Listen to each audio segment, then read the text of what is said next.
President Trump highlighted the historic nature, as we were just talking about, of that slaughter case in a separate Truth Social post. Now, in the first, he called it a big win and said it was a power sought by presidents since the 1930s.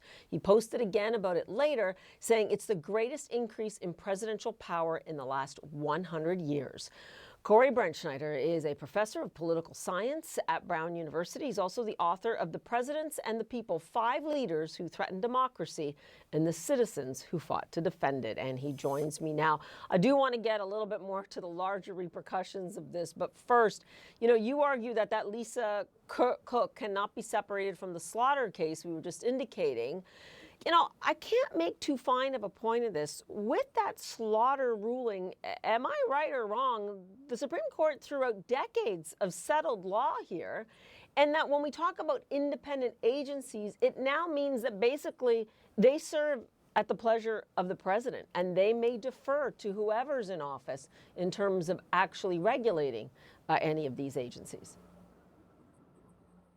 It is nothing less than a radical upending of the way that we've understood the federal government. The very idea of an independent agency is defined by the fact that it is independent because the president can engage in political firing of the head of the FTC or the FEC. I mean, we could go through the long list. And that's been true for, about a century. And what the Supreme Court said here is, no, that's all wrong. That what the Constitution gives the president is really for any reason, at will firing of the head of these agencies. So to the extent that we even use this vocabulary of independent agencies, it doesn't make any sense anymore. They are now dependent on the president. And I think that's some of the reporting is about to catch up to that, how radical an opinion this is. And what does it mean? It means that this president who wants to engage in political firing, and as you noted, he was stopped in the Fed case. But aside from that, he's just been given a green light. And we have a long tradition of saying, look, Congress has powers too, not just the president. The power to pass laws, to create agencies that are then protected in their job to carry out our laws. And the Supreme Court just wiped that all away today. You've dovetailed so nicely into my next question. I'm going to put this point on repeat for everyone. Remember, this power will rest not just with this Republican president, but any president for now, and that includes a Democratic one. I am confused, Corey. Let us know.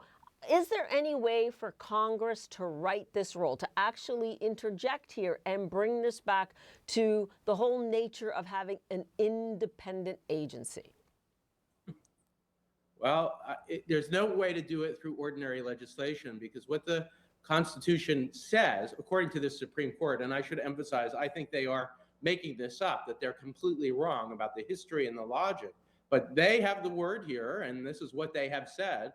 They've said that Congress no longer has the ability to create these independent agencies. That's why it's so radical. So what the Congress does in enabling legislation, for instance, creating the the FTC, the Federal Trade Commission, which is what this case is about, is it says, look, that the role of this agency in protecting our laws, for instance, anti-competition laws, is so important that we're not going to allow the President of the United States, any party, to engage in political firing.